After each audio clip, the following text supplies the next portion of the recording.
téléspectateurs de Global Télé Sud, bienvenue dans votre émission Tumulte.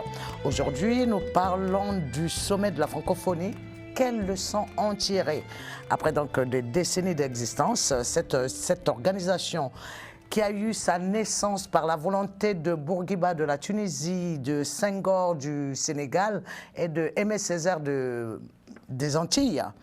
Nous voilà à un moment charnière de l'existence donc de cette organisation. Pour en parler, je reçois sur ce plateau Juan Carlos Ondo Ongué, ancien président de la Cour suprême de Guinée équatoriale, président de Nexus pour le droit de l'homme. Également Roger Ngbama, chercheur associé à l'IPSE. Bonjour, cher collègue. Bonjour, madame. Et également Alsen Cham, auteur, chercheur au 2R3S et au MIPAS, et également, on ne le dira pas, mais on va le dire quand même, à l'IPSE également. Donc, on est 3 chercheurs sur ce plateau, plus un magistrat, pour parler de ça. Sans plus tarder, Juan Gomez, ce dernier sommet de la francophonie. Oui, merci de m'inviter à votre émission pour parler de la francophonie, un sujet qui nous est cher, n'étant pas francophone de manière naturelle. Nous sommes hispanophones, nous sommes un pays hispanophone. Mais adhérent de la francophonie. Oui, tout en étant... Comme certains pays lusophones et hispanophones du continent qui ont tout en étant attachés à notre identité, à notre passé hispanophone. Nous sommes des membres actifs depuis 1989 de l'OIF. 10 ans après votre indépendance. Non, on est indépendant 20 ans après, on est indépendant depuis 1968. 68, d'accord, ok. Disons 5 ans après l'intégration de la Guinée équatoriale dans la zone francophone UDAC et CEMAC et l'intégration dans la zone du franc CFA. Ah ben, c'est particulier en Guinée équatoriale parce que vous n'avez pas des organisations comme le Commonwealth, comme l'OIF. Et donc, ça fait que naturellement, si vous devrez ne pas vous isoler par rapport à cette zone franc, vous adhérez, vous trouvez normal, vos pays adhèrent naturellement à cette organisation qu'est l'OIF. Oui, comme beaucoup de pays, beaucoup de membres de l'OIF ne sont pas d'anciennes colonies françaises. La Guinée équatoriale étant confrontée à un problème d'isolement d'abord politique au sortir de la première dictature de Macias Nguema, qui va jusqu'en 1979. Donc tout de suite après, on essaye de sortir de l'isolement politique et ça passe par le dialogue, l'interaction avec les pays de la sous-région. C'est-à-dire que la Guinée équatoriale est confrontée à ce double problème, l'isolement politique. Comme le Cap-Vert. Voilà, l'isolement linguistique. Il faut qu'on s'intègre dans notre sous-région qui est entièrement francophone. C'est la raison principale pour laquelle nous nous sommes approchés de la zone francophone de l'OIF. Alors, Roger Ngbama, originaire de la RDC. Oui. Le plus grand pays francophone au monde, 100 millions de francophones. Et pourtant, lors de ce dernier sommet, on n'a pas vu Pygmalion entre Emmanuel Macron et Étienne Tshisekedi. Il n'y avait pas de succès amoureux, voilà. Oui, bon. Merci beaucoup de me donner la parole. Merci surtout de m'avoir invité à cette émission. Bon, moi je suis, comme vous l'avez dit, de la République démocratique du Congo. Et je préfère toujours dire RD Congo plutôt que RDC. Je pense que c'est... Voilà. Et je suis le fruit de la francophonie, c'est-à-dire nous baignons dans le français depuis la colonisation. C'est ce que les Belges nous ont amené comme langue officielle qui est restée langue officielle de notre pays. Et comme vous l'avez dit, nous sommes le pays le plus peuplé, avec 100 millions d'habitants. 100 millions de francophones. Oui, 100 millions de francophones. Et donc, nous pesons dans cet espace, mais peut-être, bon, pour d'autres raisons, pas autant. On a organisé les Jeux de la francophonie l'année dernière, 2023. Alors, je ne sais pas, il y a eu peut-être, comme vous avez dit, on n'a pas vu de rapprochement lors de la conclusion du sommet. Des sommets. Bon, il y a des raisons, comment dire, très politiques. Très politiques. Très oui. politiques. Dû voilà. à la non-citation de la RDC, oui. de RDC comme étant pays violenté. Comme Macron a pu citer les autres zones de conflit, il n'a pas cité la RDC. Et Tshisekedi n'était pas content. Voilà, mais dans ce cas, la RDC a la particularité aussi que le Lingala a toujours chevauché, ou le Chiluba, c'est des langues qui ont toujours chevauché avec le français. Et par moments, le français, on fait l'éducation, l'éducation par la langue locale avant d'intégrer le français. Tout comme en Guinée, Conakry pour Alseni Tchama. En Guinée-Conakry, on commence la scolarité par la langue locale. Oui, c'est ça. Et pourtant, malgré ça, le français perdure, le français existe toujours. Et Doumbouya a été l'un des chefs d'État issus de coup d'État à être invité qui n'est pas venu. Oui, à être invité qui n'est pas venu. C'est vrai qu'il y a eu pas mal de chaises vides. Quand on a vu l'intervention du président Macron, on a vu que l'organisation même n'a pas jugé nécessaire de remplacer ces chaises vides et que le président Doumbouya n'était pas venu, comme la plupart de certains pays du Sahel qui sont en ce moment dans des crises, notamment le Mali. Non, ils n'étaient pas du tout invités. Ils n'étaient pas du tout invités. Le Tchad, coup d'État invité, la Guinée invité mais pas venu, et puis... Le Gabon, coup d'État invité, mais il était là. Mais je dirais oui, c'est vrai qu'ils ne sont pas invités, mais bon, moi je pense qu'il faudrait... c'est vrai qu'on a réintégré la Guinée parce qu'il y a eu des raisons politiques. J'ai écouté avant-hier M. Dalin dans les antennes qui disait que justement... il ne voit pas d'un bon œil le fait que la Guinée ait été intégrée, en sachant aussi qu'il y a d'autres pays, notamment, qui sont toujours exclus, comme vous l'avez souligné. Donc, bien évidemment, à ce niveau, il y a des problèmes, mais oui, la Guinée fait entièrement partie de la francophonie. Et comme vous l'avez dit, en Guinée, on apprend d'abord les langues locales, qui sont nos premières langues, puis le français qui devient une langue d'éducation et une langue de transmission aussi. Et c'est vrai qu'en Guinée, on parle quasiment mieux français que la plupart des autres langues, vu que les autres langues ne sont pas écrites. Donc oui, il y a une histoire de la francophonie en Guinée, mais aussi dans certains pays. Donc d'où voir aussi la francophonie comme un espace qui n'est pas forcément un espace de langue, mais aussi un espace de culture commune. Alors, pendant ce sommet, on a vu la plupart des anciens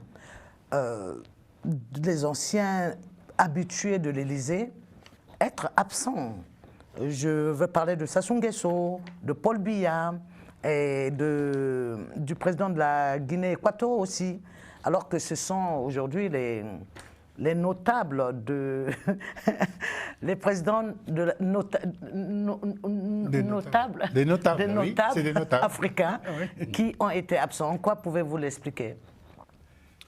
Ce n'est pas à moi de l'expliquer, tout d'abord, mais en tant que citoyen engagé dans la politique de mon pays, j'ai constaté comme d'aucuns qu'il y avait une coïncidence d'agenda.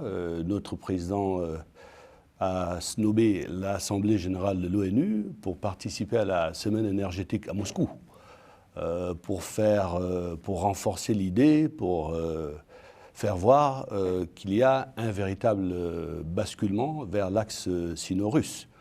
La même chose pour la participation à la réunion de l'OIF. En Guinée équatoriale, nous avons à peu près 450 000 locuteurs français, ce qui veut dire un tiers de la population. Donc l'engouement des Équato-Guinéens pour la langue et la culture française ne se dément pas.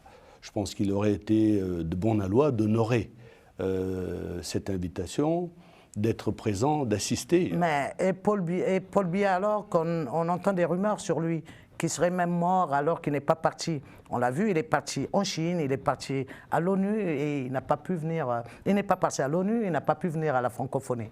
Il y a des spéculations sur lui. Et c'est l'un des anciens de l'Afrique centrale, de l'Afrique tout court. Parce que plus de 40 ans de pouvoir, ça laisse des traces. Et quand on est absent dans ce cas-là, c'est visible. L'absence est visible. Il y a eu Paul Biya, il y a eu Denis Sassou Nguesso qui arrive à quelques années, plus ou moins 1 an, 2 ans, au même moment au pouvoir. Voilà.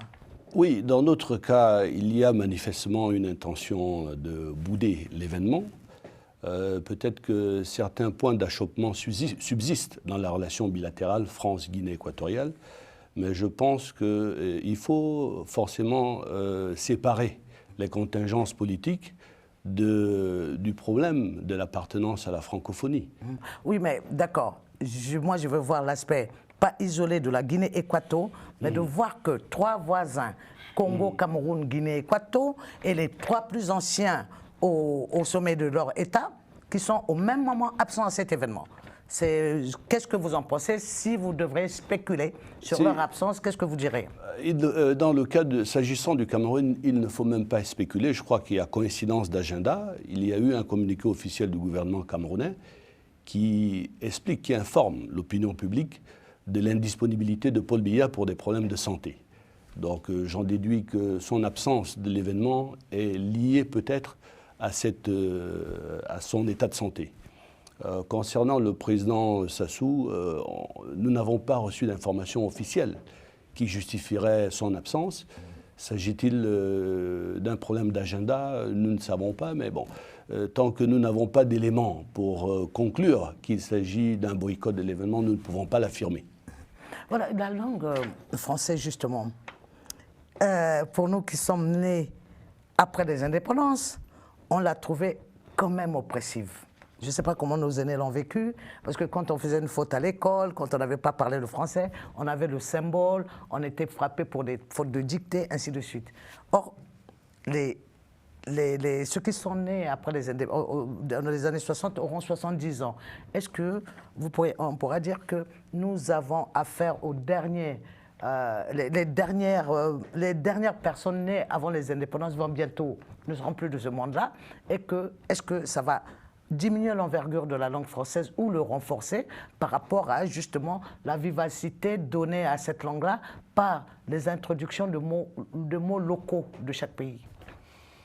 Oui, vaste question, parce que je pense que le français, pour ceux qui sont nés juste après les indépendances, ou bien ceux qui ont vécu la colonisation, le français, c'était une langue d'élite. Hein. C'est une langue d'élite. C'est-à-dire quand on partait à un niveau secondaire, on apprenait le français.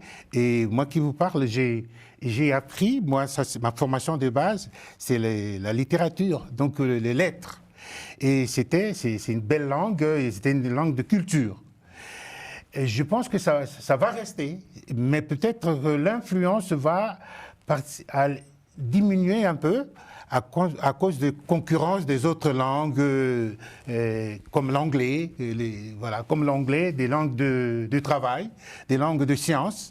Et voilà. Mais l'attraction de français va rester. Je pense d'ailleurs, pour moi, la francophonie, les 19e sommets qui viennent de se passer, vu l'affluence des membres qui demandent d'adhérer, donc ça donne de la vigueur, ça redonne de la vie aux Français et à l'espace francophone. Je pense que ça va rester même pour les jeunes, mais bon, tout dépendra de ce que va faire l'OIF. Hein. On a parlé de la francophonie de proximité, la francophonie numérique, et la mobilité francophone. Tout ça, si ça se met en place correctement, avec les visas qui sont prévus, de formation, et puis aussi l'information, le français peut toujours garder sa place. Hein.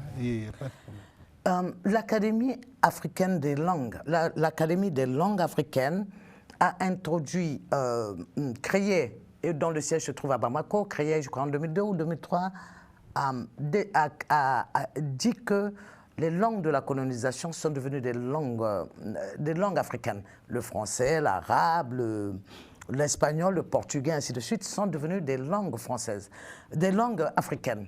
Mais pourtant, parallèlement, est-ce que vous ne constatez pas, comme nous tous, que de plus en plus de jeunes se détachent de cette langue-là pour favoriser leur langue locale? Votre question est très pertinente. Je pense qu'il y a une appropriation de la langue qui est logique, parce que le français, c'est une langue qui porte. Et comme je le dis, il ne faut pas forcément voir la langue comme une langue étrangère, ou une langue coloniale, une langue qui nous a qui nous a dominés, mais il faut aussi voir en quoi la langue est importante. Quand vous prenez par exemple des écrivains comme Amadou Kourouma, il écrit de telle manière qu'on a l'impression qu'il s'approprie la langue et qu'il la rend d'une certaine manière autre. Et quand on lit par exemple... Il a localisé son français. Exact, malinkisé ou Malinkisé, oui, okay. voilà. Et pour faire un néologisme. Et quand vous prenez par exemple Monenembo, qui écrit aussi d'une manière sublime, même quand on voit des écrivains de littérature française, on ne voit pas ces styles, ces manières de s'approprier. Et pour en revenir aux langues locales, c'est vrai que oui, on a aussi une envie aussi de voir les langues locales émerger. On le voit dans les pays comme la Guinée ou le Mali, où les langues deviennent aujourd'hui écrites,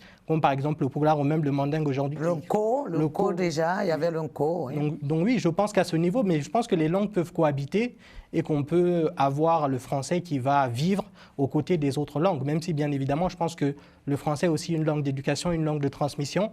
Et pour être une langue de transmission, je pense que oui, le français pourra continuer à avoir de beaux jours devant lui. Pardon. Voilà, mais est-ce que nous pouvons un peu parler le français tel que parlé dans nos pays? Moi, par exemple, dans mon pays, pour dire je m'en vais, on dirait je suis parti. C'est-à-dire le lingala, quand on le dit en lingala, je m'en vais veut dire je suis parti. Et on a tendance à le traduire comme ça, à le dire comme ça. Et donc les non-lingalophones ne comprennent pas qu'il y ait quelqu'un qui est en face de vous et qui dit je suis parti. Est-ce qu'il y a des mots comme ça qu'on retrouve par rapport à la connotation locale, à la compréhension locale de l'Afrique, de la langue locale, et qu'il y ait des traductions littérales comme ça qui feront que l'autre ne comprenne pas, mais que vous, Guinéens équatoriaux, puissiez vous comprendre? Oui, Monsieur Thiam parlait du phénomène de l'appropriation des langues. Il faudrait vraiment que les linguistes se penchent sur ces questions pour décortiquer, pour analyser le phénomène de l'appropriation des langues. Dans notre pays, nous sommes vraiment un laboratoire de ce qu'il faut appeler le multilinguisme. C'est-à-dire que nous sommes hispanophones, nous nous sommes appropriés le français. J'en suis l'exemple, comme tant de locuteurs français en Guinée équatoriale, qui optent pour se former dans les pays francophones, en France, alors en l'occurrence. Et parallèlement à cela, nous vivons aussi le phénomène de l'émergence du repli vers les identités nationales. C'est-à-dire... Mais surtout pour vous qui n'avez pas beaucoup de langues, beaucoup d'ethnies finalement en Guinée équatoriale. On en a quand même 5. Par rapport aux 60 de la Côte d'Ivoire, c'est rien. Ou aux 70. Mais oui, par rapport à notre population, c'est... 1 million d'habitants, 1 million de 200. C'est beaucoup. Donc oui, il y a une résurgence des identités locales, nationales. Et tout ça est en marche, c'est un processus. Et bon, on verra dans l'avenir comment... Oui, mais est-ce que vous avez pu localiser une phrase dite dans la langue locale, mais en français, ce n'est compris que par vous? Quand on le transmet en français, ce n'est compris que par vous. Non, vous n'en avez pas. On n'en a pas, mais vraiment, les influences du français parlé proviennent plutôt des pays voisins. Alors toi, là, tu vas me dire quoi? Tu veux quoi même? Tu veux quoi? Tu veux quoi? Tu as dit quoi? Tu as dit quoi? Mais ça c'est l'Afrique de l'Ouest, ça. Non, mais là, donc vous n'avez pas compris la subtilité. Voilà. J'ai dit, tu as dit quoi? Tu as dit quoi? Il y a le U qui devient le I. Voilà. Parce qu'il n'y a pas de U en lingala, en RDC. Tu as dit. Il n'y a pas de U. Au lieu de dire vieux, mon vieux. Voilà. Il n'y a pas le diphtongue E. Il n'y a pas ça. Et par exemple, on peut dire je parle sous son contrôle, au lieu de dire l'Allemagne, on dirait l'Allemagne. C'est facile à dire l'Allemagne que de dire l'Allemagne. Voilà. Les prononciations, les diphtongues, c'est-à-dire les sonorités locales qui font qu'on prononce le même mot, mais de différentes manières d'un pays à un autre en Afrique. Est-ce que vous avez des exemples comme ceux que je viens de donner, qui viennent de votre bouche à vous? Bon, je suis en train de chercher, mais je ne suis pas sûr que ça va venir. Je sais que ça se passe comme ça, c'est-à-dire qu'on a du mal à prononcer certains mots parce que la tonalité n'existe pas dans la langue locale, c'est-à-dire dans les langues nationales. Par exemple, le lingala, bon, il n'y a pas de U. Ce qu'on écrit comme Il y a le U, ou, ça le se ou, prononce ou le I. Voilà. Voilà, exactement. C'est U, voilà. Maintenant, Alseni Tchama, est-ce qu'en Guinée, on a des exemples comme ça? Parce que, par exemple, au Mali, pour dire à quelqu'un qui est allé vous voir, on dira Ndela Kata Ladje.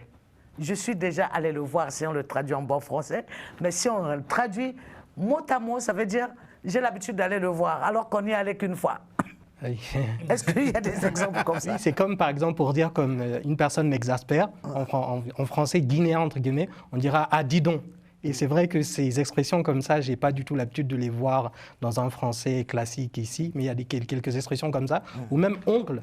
On dira plutôt tonton plutôt que dire oncle, par exemple. Il y a tout le temps des similitudes, comme en tout cas des particularités de la langue française, dont le fait d'employer en fait ces expressions fait qu'au final, ça devient plutôt guinéen, plutôt que franco-guinéen, plutôt que français. Merci beaucoup, chers invités.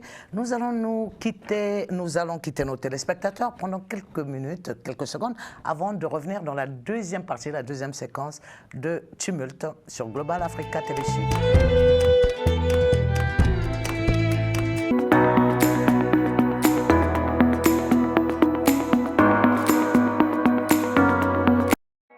Bienvenue dans l'univers de Noah Cosmetics.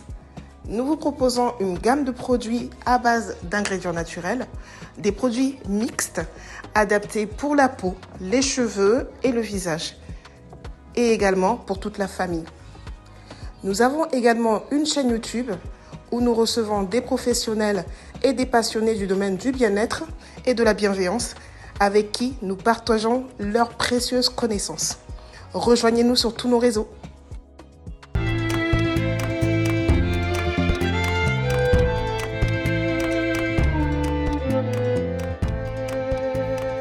Chers téléspectateurs, nous revoilà sur Global Africa Télésud.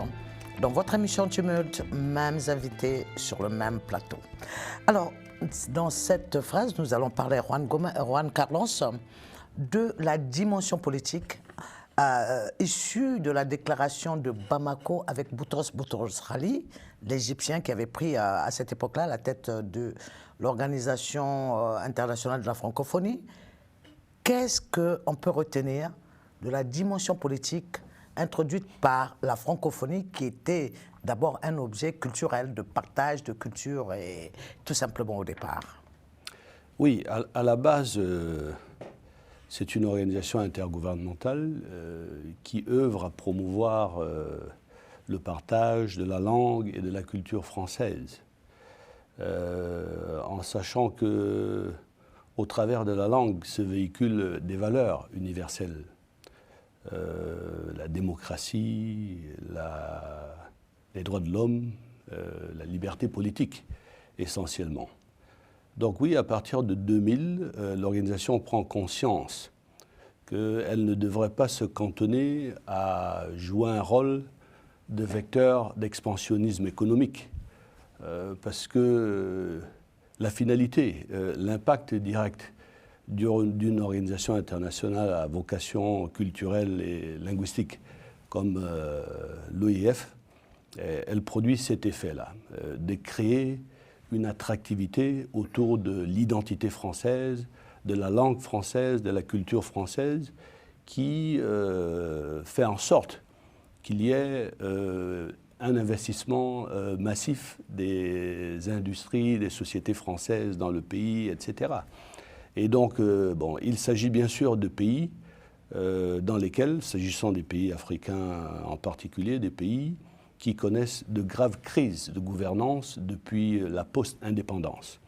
Donc c'est pour cette raison qu'à l'instar d'autres organisations analogues, l'OIF s'est fixé comme objectif, en dehors de la pure et simple promotion de la langue et de la culture française, mais aussi de promouvoir des valeurs universelles de démocratie, de droits de l'homme, des droits et libertés. Donc en ce sens, c'est une bonne chose, c'est un acquis fondamental, et je pense que l'organisation, c'est vrai, devrait persévérer. Alors, donc en termes de persévérance, est-ce que vous avez pu noter que quand est rentrée la chose politique dans cette organisation, la chose culturelle, les acquis culturels ont commencé à s'effriter, à s'échapper par la fenêtre.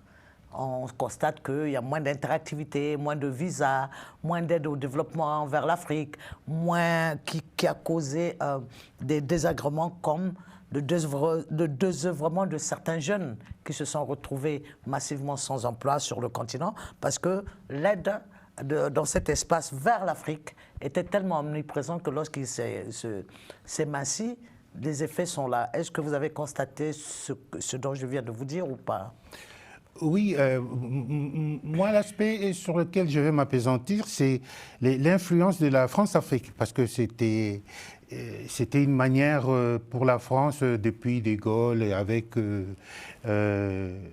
Focard, c'était une manière de maintenir les pays africains sous le contrôle de la France.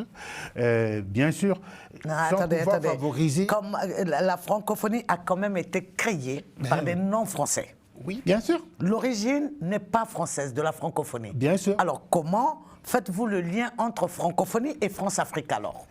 Non, mais ce que je veux dire, c'est que, à mon avis, la France-Afrique a joué contre la francophonie. Parce que, voilà, c'était la francophonie, c'était créé dans l'espoir d'avoir un espace de privilège pour les pays ou bien les locuteurs de français. Mais en même temps, à l'opposé, il y avait la France-Afrique qui voulait que la France ait un contrôle sur l'évolution de ces pays pour garder son influence et qui dirige la politique et l'économie de ces pays en faveur de la France. Voilà. Donc, c'est ce qui a fait qu'on a donné moins d'intérêt, on s'est moins impliqué sur l'évolution culturelle et les avantages qu'on pourrait donner aux pays africains parce que les intérêts de la France primaient. Et voilà, ça a entraîné l'effritement de la francophonie parce que comme la francophonie, c'était une conception voulue par des Africains, ils prenaient de la place, de l'importance. Donc on n'a pas voulu leur donner cette importance-là. En quoi faisant Parce que moi, je sais qu'aujourd'hui, économiquement, ouais, la France a beaucoup plus ses intérêts dans les pays non francophones, ouais, l'Angola, l'Afrique du Sud et le Nigeria. Oui. Alors ? Oui, tout à fait. Tout à fait. Mais justement, c'est-à-dire que la France, avec la France-Afrique, contrôlait l'économie des pays africains ex-colonie française pour ses intérêts. Voilà, on a vu. Oui, mais un exemple. Et on peut prendre l'exemple d'Elf Gabon avec Elf avec le Gabon. Elf Congo. Elf Congo, c'est ça. La production pétrolière était. Mais alors voilà. Alcène, est-ce que ce n'est pas du fait de nous, Africains, qui n'avons pas privilégié de faire des transformations, créer des raffineries pour pouvoir exporter du non brut? Ou est-ce que c'est vraiment une volonté de la France ou de la France-Afrique de contrôler l'économie africaine? Je dirais que les deux, mais c'est vrai qu'après 60 ans d'indépendance pour la plupart des pays africains, c'est vrai qu'on ne peut pas toujours taper sur la France. C'est vrai que, comme l'a dit M. Mbama, c'est vrai qu'il y a eu une France-Afrique qui était là et qu'il y a eu, il y a eu des coalitions, il y a eu des ambiguïtés dans l'ingérence de la France vis-à-vis de certains pays africains. Ça, c'est évident. Mais c'est vrai qu'à un moment donné, il faut aussi se regarder dans le miroir et voir qu'après 60 ans, malheureusement, on n'a pas su mettre en place une politique économique qui puisse nous permettre de nous développer. On a malheureusement, nous aussi, des fautes parce que nous avons des modèles de gestion qui ont fait qu'aujourd'hui, au niveau de notre gestion, au niveau de notre démocratie, au niveau de notre gouvernance, comme le disait M. Juan Carlos en entame d'émission, malheureusement, à tous ces niveaux, on n'a peut-être pas montré l'exemple pour pouvoir utiliser en tout cas tout ce dont la Terre nous a donné, nos matières premières, parce qu'on a 3/4 des matières premières dans le monde. Il suffit de créer des industries, avoir une gestion vertueuse pour pouvoir lancer des cycles de croissance. Et malheureusement, je pense qu'à ce niveau aussi, on a aussi notre responsabilité. Alors, Juan Gomez, on se rappelle, vu que nous parlons de l'impact de la France-Afrique dans la francophonie, tous les Africains, francophones du moins, ont en mémoire que Omar Bongo a pu décider de faire éjecter, et a pu faire éjecter un ministre français, le ministre des Affaires étrangères, Jean-Marie Bockel, parce qu'il a décidé. L'impact donc d'un Africain sur la politique française, ça aussi a existé. Oui, c'est un épisode que je connais mal. Je connais néanmoins le récit des intermédiations diplomatiques de feu le président Bongo, qui nous sont rapportés par le professeur Elikia Mbokolo. Bongo ayant été un fervent activiste de la francophonie, ayant été d'ailleurs un fervent constructeur du panafricanisme. Je pense que c'est un des aspects bénéfiques, positifs de la francophonie. C'est un espace d'échange, de solidarité qu'il faut continuer à construire malgré les contingences politiques. La France joue un rôle fondamental. Nous venons de dire que dorénavant, l'organisation tient aussi compte de la demande de liberté, de démocratie qui s'exprime en Afrique. Et dans ce sens, oui, l'organisation doit constamment se remettre en cause pour répondre à cette demande de liberté et de démocratie. Parce que c'est ça qui conditionne l'attractivité de l'identité, de la culture française aussi. Parce que c'est un pays qui est porteur des valeurs de liberté, de démocratie, de valeurs républicaines. C'est ça, ce sont ces valeurs qui sont admirées de par le monde. Et ce sont ces valeurs qui fédèrent l'ensemble des membres de la francophonie. Alors, Roger Ngaba, dites-nous, cet épisode d'un ministre français décidé, qui est éjecté de son fauteuil du fait d'un Africain, et une deuxième fois, c'est Ramayad qui est dégradé dans ses fonctions de ministre pour avoir attaqué Kadhafi, un Africain encore. Donc des Africains qui ont quand même des impacts sur les personnalités politiques de France qui décident soit de faire éjecter ou de faire en sorte qu'ils soient dégradés dans leurs fonctions. Parce que Ramayad est passé de ministre des Affaires étrangères à ministre des Sports, lorsqu'elle a dit que la France ne va pas être le paillasson de tous les sanguinaires qui viendront, voilà, avec leurs pieds sanglonnants, ainsi de suite. Je ne me rappelle plus tellement de la formule, mais voilà à peu près. Oui. Alors, ce qui est vrai est que à l'époque, la fameuse France-Afrique, hein, on espère que ça disparaît, mais je crains que voilà, il y ait des reliques, hein, voilà. Mais à l'époque, la France maintenait au pouvoir des chefs d'État. Oui, ça on connaît. Voilà. Mais c'est-à-dire, c'est dans le sens contre ce qui est arrivé. Oui, les deux cas les plus connus que nous avons. Les deux cas les plus connus. Mais c'est que les interventions, les propos de ces ministres qui ont été démis de l'infraction venaient à l'encontre des présidents qui étaient maintenus par la France. D'accord. Voilà. Et donc, ça mettait en difficulté ces chefs d'État qui se sont exprimés, qui ont exprimé leur mécontentement au gouvernement français. Et ça a été pris en compte, tout simplement. Donc, il y a eu des actions, oui. Autant politiquement la France, ou économiquement aussi la France a impacté. Oui.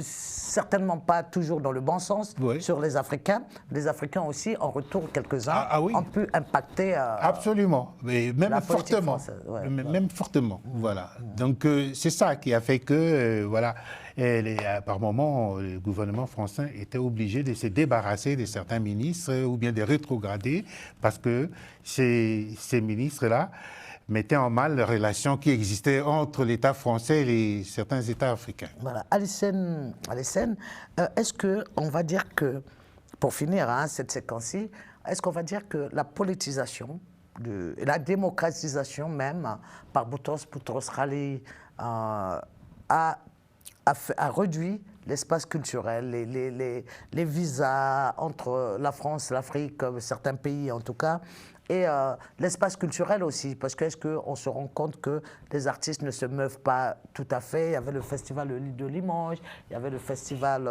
de la francophonie, on a toujours sur RFI bien sûr, c'est RFI Découverte qui donne des prix, qui fait émerger des trucs. Est-ce que cette interactivité n'a pas pris un coup avec justement la déclaration de Bamako avec Alpha Omar Konaré et Boutros Boutros-Ghali? Oui, c'est vrai qu'il y a une politisation de cette francophonie-là. Il y a vraiment un aspect politique qui parfois joue, alors qu'il faudrait peut-être distinguer l'aspect politique et l'aspect un peu culturel de la francophonie. En général, les 4 missions principales de la francophonie, c'est avant tout promouvoir les droits humains, la sécurité, promouvoir la culture française, comme il a dit, l'éducation, promouvoir la langue et des liens économiques. Et malheureusement, aujourd'hui, on a une forme de confusion entre ce qu'il y a de la France-Afrique et la francophonie, alors que la francophonie peut exister à côté justement de la France-Afrique et à côté des troubles et des troubles politiques. Moi, je pense que ce n'est pas parce qu'il y a des troubles politiques que forcément on doit sortir de la francophonie. Comme monsieur l'a dit, la francophonie, c'est des valeurs, c'est des aspirations. On peut être de Guinée équatoriale ou de Guinée-Conakry et partager certaines valeurs qui nous réunissent. La francophonie, ce n'est pas forcément la chasse gardée de la France. Je pense que tout le monde se l'approprie et moi je pense que, comme vous le dites, il faut peut-être distinguer le côté, les tensions politiques entre États et aussi la francophonie qui, elle, est un terrain qui est plutôt d'ordre culturel, d'ordre éducatif, qui ne doit pas être annexé aux aspects politiques et à nos problèmes qu'on a en ce moment. Alors, Juan Gomez, est-ce que vous avez... Juan Carlos, oui. pourquoi aujourd'hui j'ai... Votre collègue Juan Gomez. Mais pourquoi c'est aujourd'hui justement sur le plateau alors que jamais je n'ai dit Juan Gomez? Je signale qu'on est très proches, mais jamais je n'ai dit... Est-ce que c'est la déformation française? J'ai voulu plutôt beaucoup plus hispaniser le nom parce qu'il y a cette émission sur la francophonie. Ou est-ce que j'ai francisé le nom? Je n'en sais rien. Donc je crois que cette émission a eu un impact sur le prononcé de votre nom. À mon avis, hein. Juan Gomez. Écoutez, ça permet de finir cette émission. On a fini justement cette deuxième partie de notre émission. Nous reviendrons, chers téléspectateurs, dans la troisième partie de notre émission pour envisager les perspectives.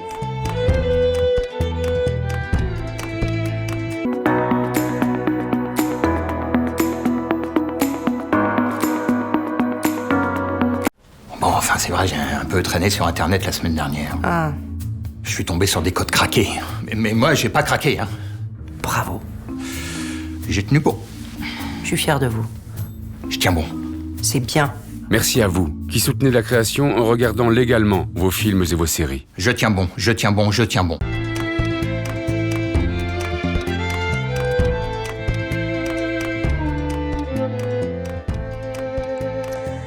Sommet de la francophonie, quelles leçons en tirer? Nous en parlons sur Global Africa Télé Sud dans votre émission Tumulte. Même invité sur le même plateau. Alors, chers invités, aujourd'hui, là, maintenant, tout de suite, nous allons parler des perspectives. Qu'est-ce qu'il faut, Juan Carlos, pour que, de part et d'autre, chacun ait un gain? Gagnant-gagnant, comme c'est le nouveau narratif. Oui. Faire en sorte que dans une souveraineté gagnant-gagnant, chacun puisse tirer son épingle du jeu. De peur de me redire, la francophonie doit se soucier des pesanteurs de gouvernance qui prévalent en Afrique, parce que la francophonie doit se rapprocher des populations, des locuteurs du français, et affirmer des grands principes, la promotion de la démocratie, la promotion des droits et libertés implique nécessairement créer un cadre d'interaction qui permette justement de réaliser ces objectifs. À l'heure où on parle constamment, de manière quasiment obsessive, des pressions migratoires qui s'exercent sur l'Europe, il faut que nos amis européens, les citoyens européens comprennent que la crise migratoire qui se produit en Afrique et qui impacte l'Europe n'est pas due, stricto sensu, à un problème de pauvreté, mais cette crise, elle est due fondamentalement à un problème de gouvernance. Parce que ces malheureuses personnes qui fuient l'Afrique fuient une pauvreté qui est induite par la crise de gouvernance. Et donc, tous nos partenaires, à commencer par les partenaires européens, doivent s'impliquer davantage. Mais pourquoi c'est les Européens qui doivent s'impliquer dans la gouvernance africaine? Oui, nous avons les espaces régionaux, nous avons l'Union africaine, nous avons par exemple cet espace, les LEC qui se mettent en place ou qui donnent en perspective de faire en sorte que l'Afrique vive mieux par elle-même, par ses ressources. Et pourquoi ne mettront-on pas de l'accent sur les zones de libre-échange africaines plutôt que de guetter du côté du colonisateur, comme si nous lui demandions de toujours, que nous voulons que la colonisation n'est pas tout à fait achevée, venez parachever nos colonisations, quoi. C'est un peu ce que je comprends quand vous parlez comme ça. Non, je ne sollicite pas du tout le colonisateur, je sollicite une prise de conscience à tous nos partenaires sur, c'est même pas un besoin, c'est une exigence de donner vie aux règles internationales que nous élaborons ensemble. C'est-à-dire que les oligarchies qui pillent nos pays et réinvestissent l'argent de nos pays en Europe, en Amérique et dans tous les paradis fiscaux, le font grâce à l'appui de pays qui ne sont pas des pays africains. Donc il faut... Des individus. C'est-à-dire là, je crois que ça nous interpelle, ça nous ramène au réseau véreux de la France-Afrique. Ce n'est pas la France qui alimente la voracité de ces gens-là, mais quelques individus français qui viennent se mettre autour d'eux pour attiser... J'en viens au fait, Sadiou. La France n'a rien à voir avec les crises de gouvernance qui existent en Afrique. Mais la France peut jouer un rôle en exigeant le strict respect des règles internationales qui s'imposent à ces oligarchies. Nous en avons la preuve éloquente avec le problème des biens mal acquis. Voilà un domaine dans lequel la France est pionnière. Pour la première fois, une démocratie occidentale sanctionne des gens qui se sont réunis pour dire voilà, qui se sont réunis pour piller nos pays et réinvestir. Pour dire que nous allons appeler les avocats pour gérer cette crise des biens mal acquis. Voilà. Mais Roger Ngbama, quelles leçons tirez-vous d'abord de ce sommet et quelles sont les solutions que vous proposez? Moi, je peux intervenir sur 3 points. Le premier point, c'est par rapport à ce qui vient d'être évoqué par Juan Carlos. Le président Juan Carlos. C'est sur la gouvernance. Et le deuxième point, ce sera sur la mobilité. Et le troisième point, ce sera sur le numérique. Donc, sur la gouvernance, je pense que la francophonie peut jouer le rôle d'un espace de transmission des valeurs, des règles, ou bien de discussion, de dialogue. Mais ce n'est pas à la francophonie de gérer la gouvernance interne de nos États ou de notre continent. Nous devons prendre conscience que c'est de nous que dépend l'avenir de l'Afrique. Et pour cela, il faut qu'on puisse avoir une gouvernance qui soit intelligente, qui soit transparente, qui soit aussi inclusive. On a parlé des oligarchies, mais justement, il faut sortir de là, de ce schéma-là. Il faut que la gestion de nos États, de nos richesses, de nos économies puisse irriguer aussi l'ensemble des populations. Voilà. C'est en faisant cela qu'on peut éviter des risques de coups d'État. Par exemple, on parle des coups d'État, on n'est pas d'accord avec les coups d'État, mais est-ce que les coups d'État ne sont pas seulement un signe, un symptôme qui montre que ça ne va pas et que pour éviter les coups d'État, il faut améliorer la gouvernance. Ça, c'est le premier point. Le deuxième point, ça concerne la mobilité. Je pense que la meilleure mobilité que l'on peut obtenir, c'est la mobilité interne de notre continent. Oui, mais là, la première mobilité est d'abord de l'Afrique à l'Afrique. De l'Afrique à l'Afrique, exactement. Vous voyez combien de Togolais il y a à Kinshasa, combien de Mauritaniens il y a à Brazza, combien de Soninké de l'Afrique de l'Ouest il y a en Angola. Tout à fait. Donc, non, c'est d'abord en Afrique. C'est-à-dire le flux qui vient vers l'Europe est important, mais ne représente rien par rapport au flux intercontinental. Exactement. Donc, faisons mettons en place l'intégration régionale. Il faut que nos États...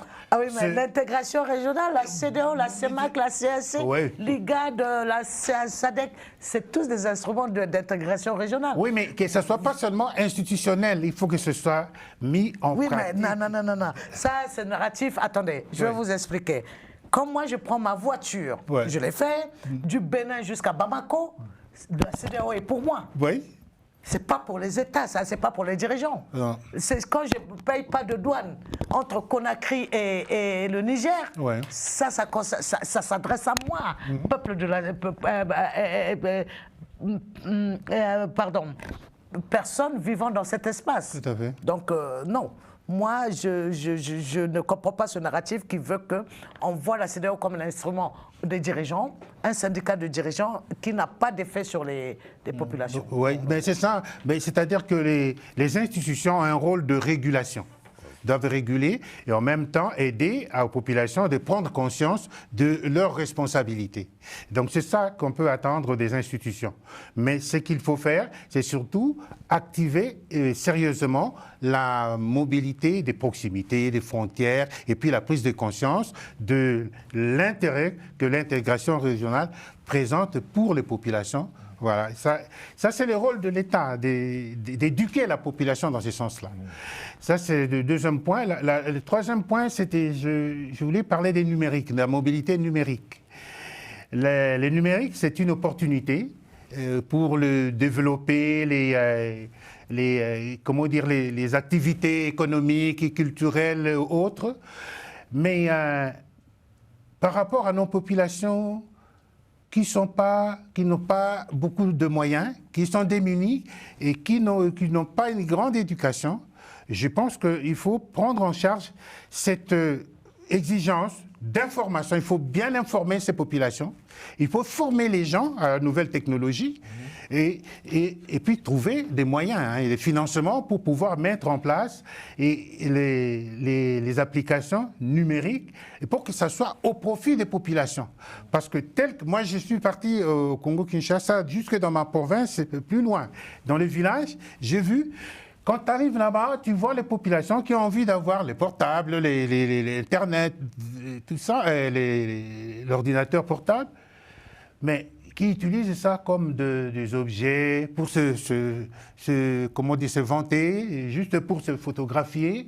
Donc, il faut leur apprendre l'utilité, en quoi c'est que ces appareils peuvent vraiment leur servir. Ces appareils-là, ce numérique, ce 2.0, est enfreint par les dirigeants qui, à la moindre élection, c'est eux qui vont sectionner le câble pour que les jeunes n'aient pas accès à Internet. Ouais. Alors, Alcène, vous êtes le plus jeune sur ce plateau. Ouais. Votre génération est aussi celle qui clame le retour aux sources. Avec les nappies, avec la culture africaine qu'on met en avant, tout en ne disant pas il faut bannir ou abolir la culture occidentale, arabe, indienne et tout ça, qui sont présentes. La salsa, la culture latino, présente par les danses, les musiques sur le continent. Le continent est tellement éponge qu'elle reçoit une multitude de cultures. Mais de plus en plus, vous voyez que les jeunes africains, les jeunes comme vous, vont vers ce qui est purement africain. Oui, c'est ça, c'est ce que vous dites, c'est que c'est le brassage culturel, le métissage culturel. On voit à travers la musique, par exemple, du Nigeria, qui, par exemple, quand ils chantent, par exemple, ils font des musiques du R&B, par exemple, aux États-Unis, on a l'impression que c'est un mix non seulement de la culture un peu américaine, street, et un peu un mix de nos origines et de notre musicalité. Donc, à ce niveau, oui, je pense que les jeunes évoluent dans des sphères où il y a pas mal de concurrence culturelle, où chacun apporte un peu son plus. Et nous, Africains, on a un peu imbibé, on vit en fait une forme de métissage culturel par rapport à ça. Donc je pense que oui, à ce niveau, oui, je pense que ce métissage-là fait qu'on devient plus riche. Et justement, c'est l'intérêt aussi de la francophonie, de voir que le monde évolue et qu'il y a tellement d'espace de concurrence qu'il faut peut-être adapter et que l'Afrique va peut-être se parler en français, mais avec sa culture. Et donc, je pense qu'il y a une forme d'interaction. Autant nous leur apportons, autant eux aussi ils nous apportent. Donc, je pense que oui, à ce niveau, c'est vraiment important de voir combien, que ce soit la francophonie ou ce métissage culturel, fait que nous devions un peu des personnes un peu mixtes, quoi. Voilà. Et donc, dans ce qui se crée avec les langues africaines, nous avons vu également que le 23 septembre a été déclaré Journée internationale de la langue soninké, qui est partie de Ouagadougou, un petit royaume de l'empire de l'Afrique de l'Ouest entre le Mali et la Mauritanie, et qui est parlé aujourd'hui sur toute la côte par les phénomènes de migration de ces commerçants de la Côte d'Ivoire jusqu'en Angola, jusqu'en Afrique du Sud, et qui aujourd'hui dans les foyers français des Ouest africains, cette langue parlée également en Guinée, en Mauritanie, au Sénégal, au Mali, est en train d'envahir l'espace français aussi. Est-ce que ça vous encourage de voir qu'une langue africaine, en dehors du Haoussa, du Swahili, est en train a conquis le monde, parce que ça devenait un instrument de l'UNESCO, donc mondial. Il y a une journée où tout le monde parlera, a le droit de parler le soninké. Oui, c'est une bonne chose, certainement. Je pense que même en Europe, les deux mouvements coexistent. À la fois qu'on avance vers le pan-européisme, où on construit l'identité européenne, il y a simultanément un repli identitaire. Des identités locales qui s'affirment, qui s'enracinent. Une bonne chose. C'est une bonne chose. L'Afrique est riche de sa diversité. Pour mieux tenir des rapports avec l'autre. Oui, dans beaucoup de pays. Par exemple, au Congo, avec le Lingala, nous n'avons pas cette chance dans nos pays. Nous avons plusieurs idées. Nous n'avons pas de langue dominante. Peut-être quelques-unes plus présentes arithmétiquement, mais nous n'avons pas cet élément fédérateur, comme dans des pays comme le Congo. Vous, c'est-à-dire en Guinée équatoriale? En Guinée équatoriale et en Afrique centrale de l'Ouest, en général. Ni au Cameroun, ni au Gabon, ni en Guinée équatoriale, nous n'avons pas de langue qui puisse fédérer l'ensemble.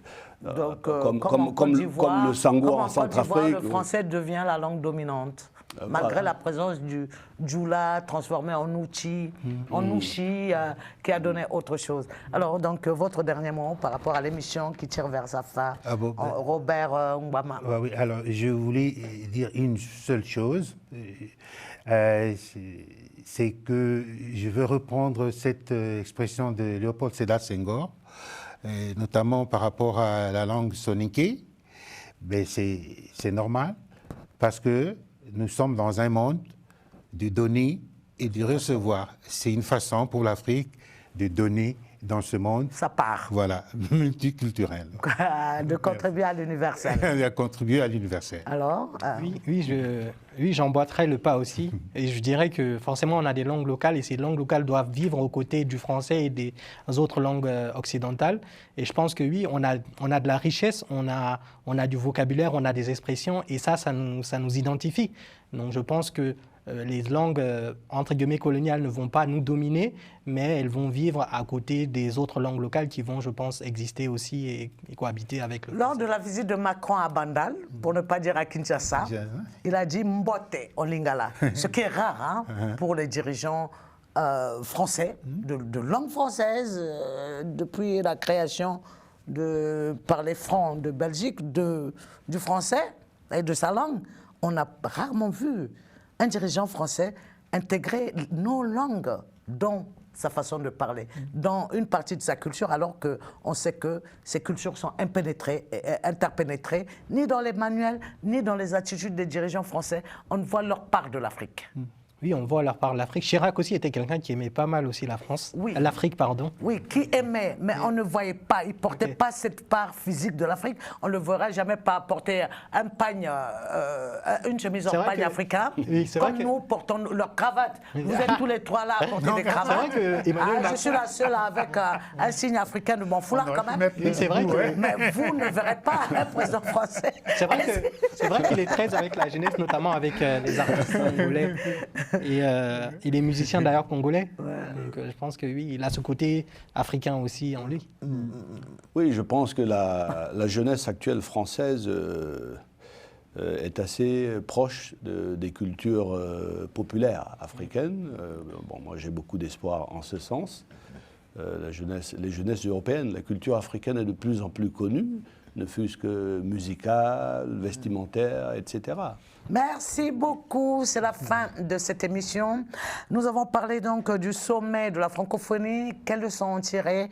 Et sur ce plateau, il y a encore Juan Carlos Ondo Ongué, ancien président de la Cour suprême de Guinée équatoriale, président de Nexus Pro Droits de l'homme, Roger Gbagba, chercheur associé à l'IPSE, collègue, Alcène Thiam, collègue aussi, mais ici sur ce plateau, il est venu en tant qu'auteur, chercheur de R3S et de MIPAS, bien que aussi de l'IPSE, Institut Prospective et Sécurité en Europe.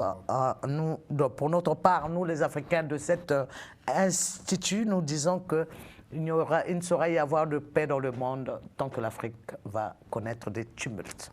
Des tumultes peut-être endogènes ou aussi exogènes, mais tant que l'Afrique sera en tumulte, le reste du monde ne sera pas en paix. Cultivons la paix et on se retrouve pour une autre émission de Tumulte la semaine prochaine.